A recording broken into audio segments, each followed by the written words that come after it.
Chapter 4 talk about the general principles using Newton's equilibrium equations to solve either two-dimensional or three-dimensional rigid body problems.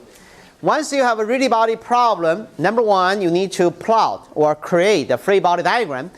Once the free body diagram is created, then for any two-dimensional problem based on the free body diagram, you should always end up with the three equations. Okay, three equations. If you are dealing with a three-dimensional free body diagram, then you should end up with the 6 equations. Okay, so then in chapter 6, we just finished. That's a special case of a rigid body problem. It's called the truss problem. So for truss problem, it's a connection of all slender members together through joints. Each member should be a two-force body. With that concept, we introduce 2 methods specifically for those truss problems. And these 2 methods are in fact the special cases of chapter 4 as well, because pretty much we are following the fundamental Newton's equilibrium equations. Now in chapter 7, we're going to talk about another special structure, which is called beams. So we need to calculate internal forces in beams this time. Trusses and beams are the 2 typical structures widely used in civil engineering. Okay, and also I believe widely used in aerospace engineering. Okay, so that's why we pull out these 2 special structures in 2 chapters. So this time in chapter 7, we're going to talk about forces in beams. But this is a little bit more challenging than the truss structures. It's because this time those internal forces are no longer constant. If you go back to look at chapter 6, whether you want to use a method of joints or method of sections, finally we end up with the internal forces. They are all constant. You just need to identify the magnitude. You just need to identify the direction. In other words, tension or compression. That's it. But they're constant. So it doesn't really matter you are making the cut very close to the joint or far away to the joint, because they're constant. And we don't consider the self weight anyway. So that's why it doesn't really matter. I didn't pay too much attention. I did not emphasize too much. You have to cut extremely close to the joint or far away to the joint. It doesn't matter because they're constant. But this beam problem, the internal forces are no longer constant. If they are no longer constant, then what? No. If they are no longer constant, if you just say the force is equal to something, that's not enough because they're not constant. So you have to plot this time, and that's called a diagram. Okay? So typically, for those internal forces in beam, we're going to talk about 2 internal forces. One is called the shear force, and one is called the internal moment. The internal moment or the moment is a special case of force. Of course, if you want to separate, that's fine. But then you call it internal shear force and the internal bending moment. Either way. The bottom line is these 2 are no longer constant. If they are no longer constant, then what? Then you have to plot. Or you give the equation. But mathematicians like equation. Engineers do not like equations. Then it's better to plot. That's why we finally end up with a shear diagram and a moment diagram. And that's the objective in this chapter. So no matter what, with a given beam problem, we finally need to plot the shear force diagram and the bending moment diagram. But I don't want to just plot diagram without giving us any reasons. So that's why I'm basically this chapter I'm introducing this universal method to tell you how to calculate the moment and the shear forces as a function of positions. That's an equation. And after you got the equation, you still need to plot. Okay, so we're serving as mathematicians and engineers. Okay, so this is the chapter. So first of all, let me talk about beam. There's a various beam with loading and supports. We really cannot cover that many. So this is the introductory part of the beam problems. For those who are in civil engineering, you're going to continue to take 150, the talk about beams. You're going to continue to to learn 151A, they continue to talk about beams. And 151C is talking about the reinforced concrete design based on beams as well. So beams, in fact, are the most commonly used structure for civil. For aerospace engineering, I'm pretty sure they're also very similar. For those of you in MAE, you need to continue to learn 150, I believe, 150, right? MAE 150.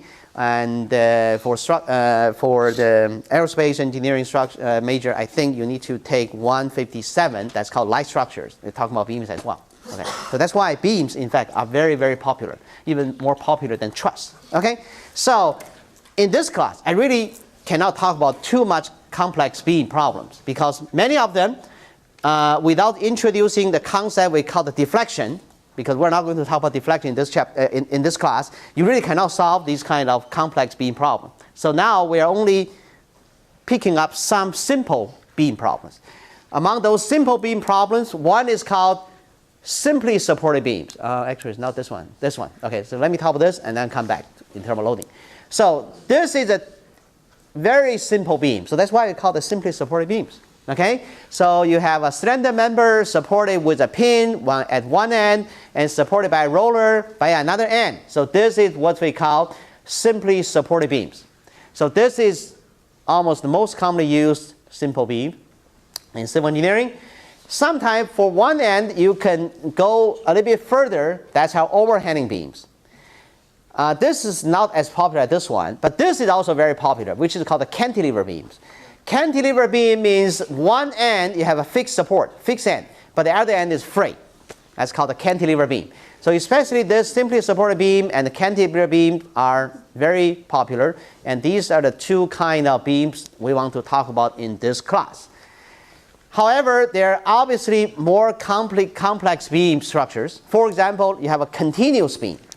So this is kind of a simple continuous beam having one pin at one end, the other end with a roller, but somewhere in between you have another support, you have another pin, you have another roller.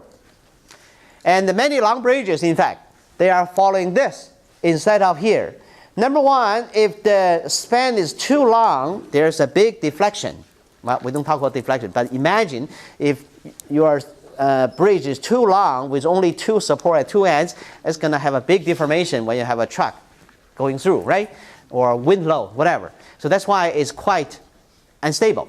So that's why people would like to put additional support in between so that this is called a continuous beam. But continuous beams are not statically determinate beams. Statically determined beam means what? Means you use a static, and we talk about statics here, right? You use a statics to solve such simple beam problem. That's why it's called a statically determinate beam. Using static concept, you can solve it. That's why it's called a statically determinate beams. For this continuous beam, it's called a statically indeterminate beams. That means using our current static concept, 30, you cannot solve it. That's why we leave for the other courses, 150, 151A, and even 153, in fact, in civil engineering curriculum. This is also statically indeterminate problem. This is also statically indeterminate problem. If you compare this one, this is a fixed end, other end also fixed. This is a fixed, but the other end is roller. The reason you can determine these are statically indeterminate beam is simply because by looking at the entire structure, by looking at this one, you have a pin support, means two reactions. This one have one reaction, this one one reaction. Totally how many reactions for this problem? There are 4 reactions. But you can only have 3 Newton's equations, right? So that's why you really cannot solve for those reactions. And that's why we call the statically indeterminate beams. But back to the first 3 cases, you have only 2 supports. This is the 2 reaction, this 1 reaction, altogether 3 reactions. You use a Newton's law to solve for those reactions. This is the same thing. This is a fixed end. Fixed end, normally you have the horizontal resistance, vertical resistance. In addition, there's a moment resistance on the left. Then you have also 3 unknowns. You have 3 unknowns, 1, 2, 3, but you have 3 equations. That's why these and these are together are called the statically determinate beam. We can only talk about these kind of beam scenarios in this chapter. Okay. Second, in terms of the loading conditions, okay, we are going to consider either concentrated load acting in the beam, which is always perpendicular to the longitudinal direction, or we can talk about distributed load. Among those distributed load, typically we use a uniform distributed load.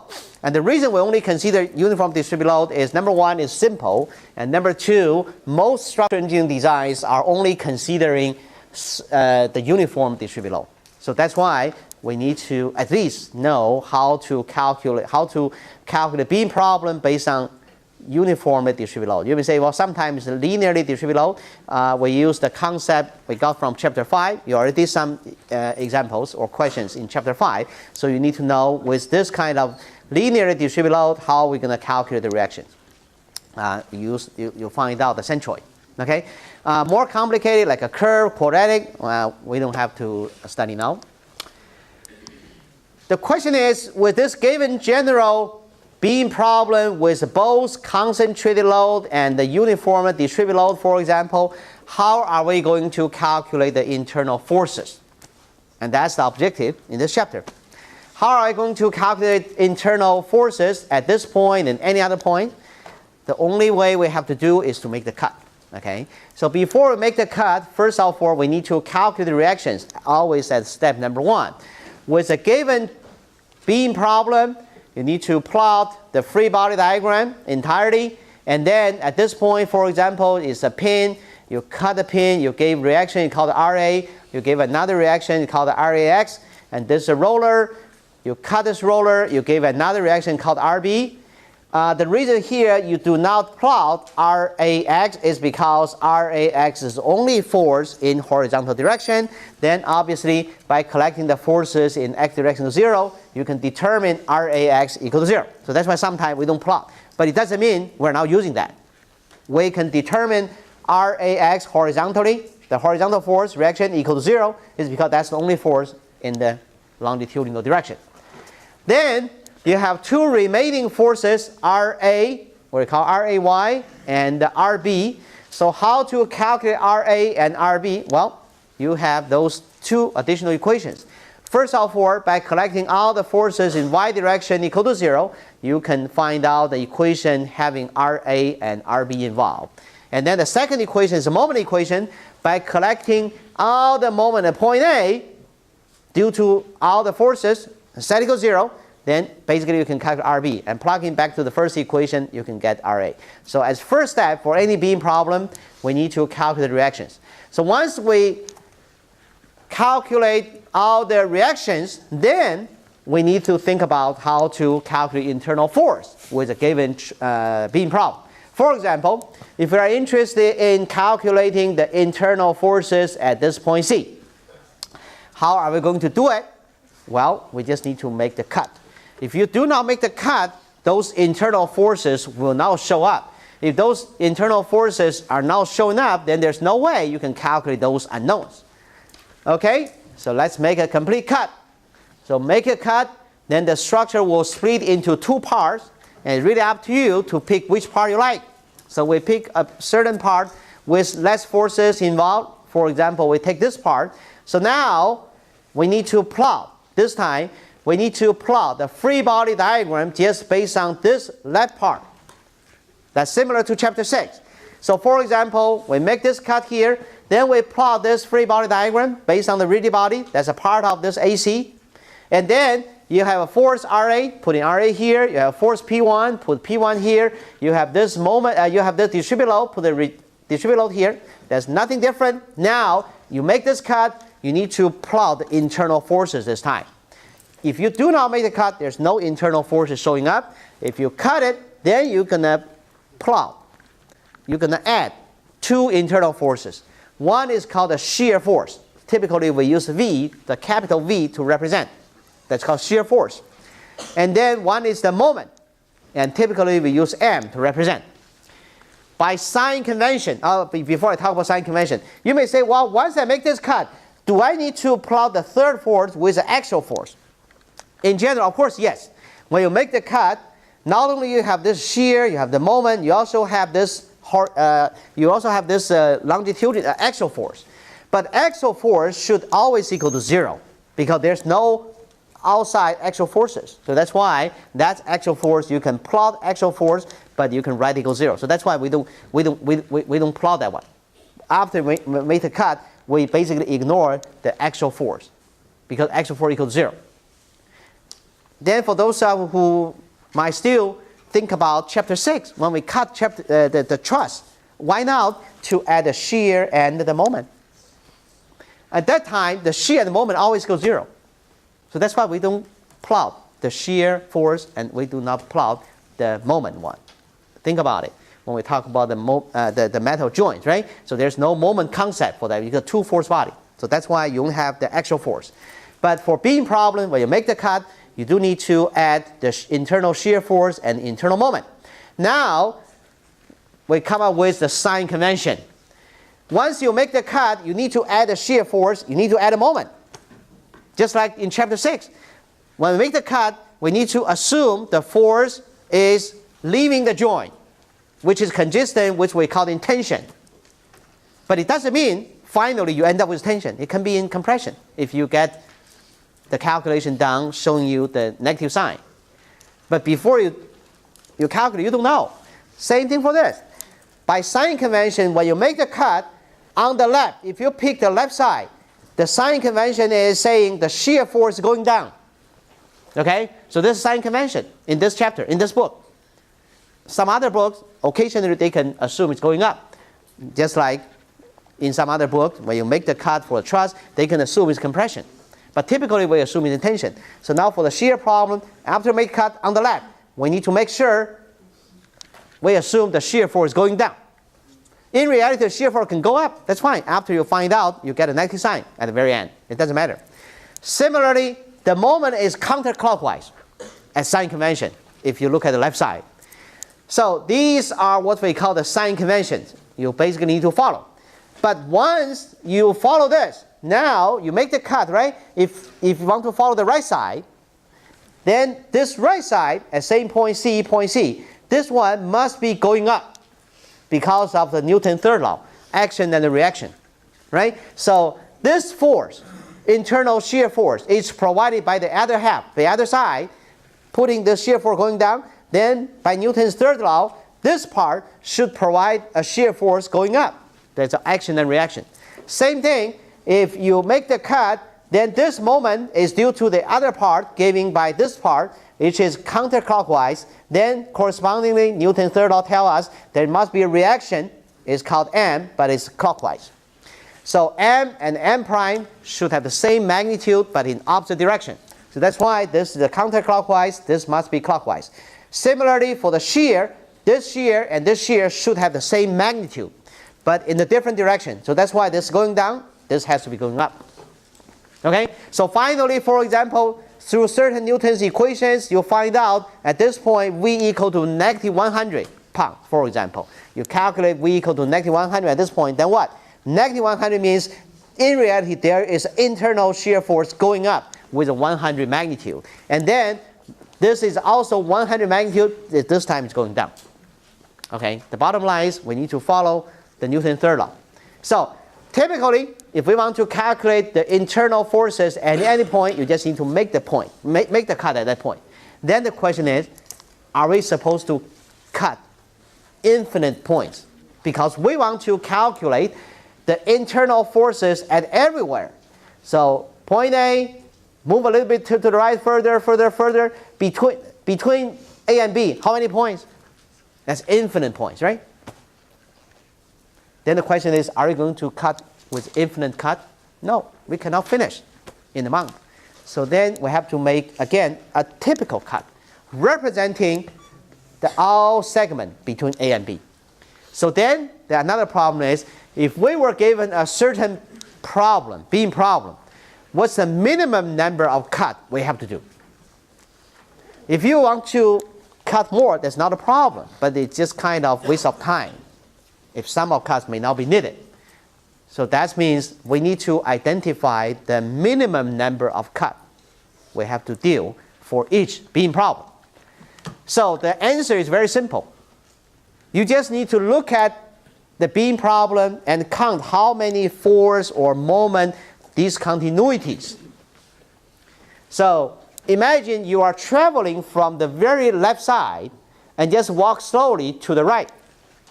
So let's start from point A.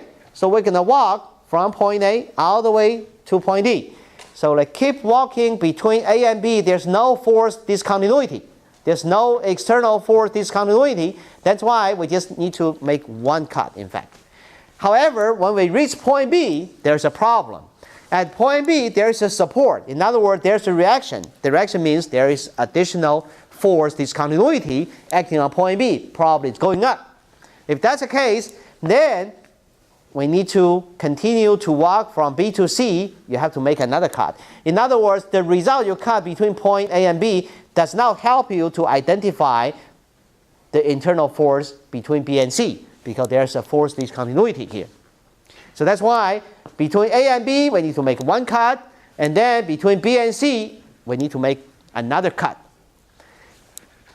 Keep going from C to D, there's another discontinuity at point C, then we need to make the third cut.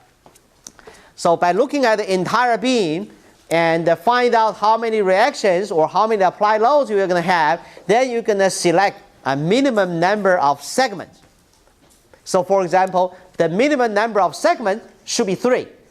AB segment, BC segment, CD segment. So at least in order to finally calculate the internal forces at everywhere from all the way A to D, at least you need to make 3 cuts. You can make more cuts, it's not a problem. But those additional cuts, it's a waste of time. But if you say, I can only make 2 cuts or only make one cut, now listen to you. We're going to rewrite the textbook. So back to this one, let me tell you this. How many cuts we have to do for this problem? This is a lot more, right? That's right. So this is way too complicated. Okay, and very finally, another example, I'm going to roughly talk about. This one is even simpler than the previous one. So I just want to use this as a concept example and ask you how many cuts we have to do, in minimum number of cuts. All you need to do is to follow my suggestion. You need to see how many force discontinuities. Okay? So let's look at this one. So we're going to travel from point A all the way finally to point B. So from A, let's walk until we see this point. Between this one and the P1 location, there's no forces. So that's why we just need to make one cut. And then from this point, P1, all the way to end of this continuous distributed load, there's another cut we have to do. Because at here, there's a discontinuity. So 1, 2, and then here's 3, the third segment, right? 3, 4, 5, this is a small area, 5, 6, not end, 6, this one, 6 and 7. So for this problem, we need to make 7 cuts at least. Okay? So we need to make 7 cuts from here to here. 1, 2, 3. I'm sorry, not this one. Did I make anything wrong? 1, 2. This is not real because this is the virtual one, because at that time we were only interested in calculating here, right? So 1, 2, 3. This is 3, okay? 3, 4, 5, 6, 7. 7 cuts. So the minimum number of cuts need to be 7 for this problem. Any questions? And the philosophy I'm saying why we need to have 7 cuts is just simply follow what we call the force discontinuity. Yes? So would you start by turning the distributed forces into... Okay, you may say, well, is there discontinuity from here to here? There's no discontinuity, but the force keeps changing, but it's continuously changing. That's not called discontinuity. Discontinuity is you have a jump or you have a drop. So would you use the centroid and then find the... We'll talk about it. First of all, we need to identify how many cuts, right? And then we're going to talk about how to deal with what's called continuous uniform distributed load. Yes, that's another thing we have to deal with. So that's why later on I will talk about one example. This one, in fact. Do we need to do that to find the reactions at yes, first? Yes, yes. We always find the reaction first. Okay, there's another question. Yes. So there was a cut between E3 and W2, and then you said there was another cut within W2. Right. So you see here, let's say we're starting from here and ready to move to the right. So let's keep moving here. There's no discontinuity. Until you reach this point, there's a discontinuity. That's why we need to make a cut here. Right. And, yes? Is there a cut like within W2? Yes, yes. There's another cut between here and here. The reason is, starting from here, we keep moving until you see a discontinuity. That's why we need to make a cut here. Yes. Any other questions? Okay, so I'm going to talk about 3 examples and to show you how to make the cut correctly. And then after we make the cut, it's not the end. We need to calculate internal forces. I haven't talked about that yet. But first of all, with a given beam problem, we need to make sure how many minimum cuts we have to do. The textbook in chapter 7 talk about 2 methods. I'm not going to talk about the first method because the first method has a lot of limitations, which I really do not believe that's very useful. So I'm going to go through the second method directly, which can deal both concentrated load and the uniform distributed load. So that's why I'm going to talk about the second method directly to deal with all those questions.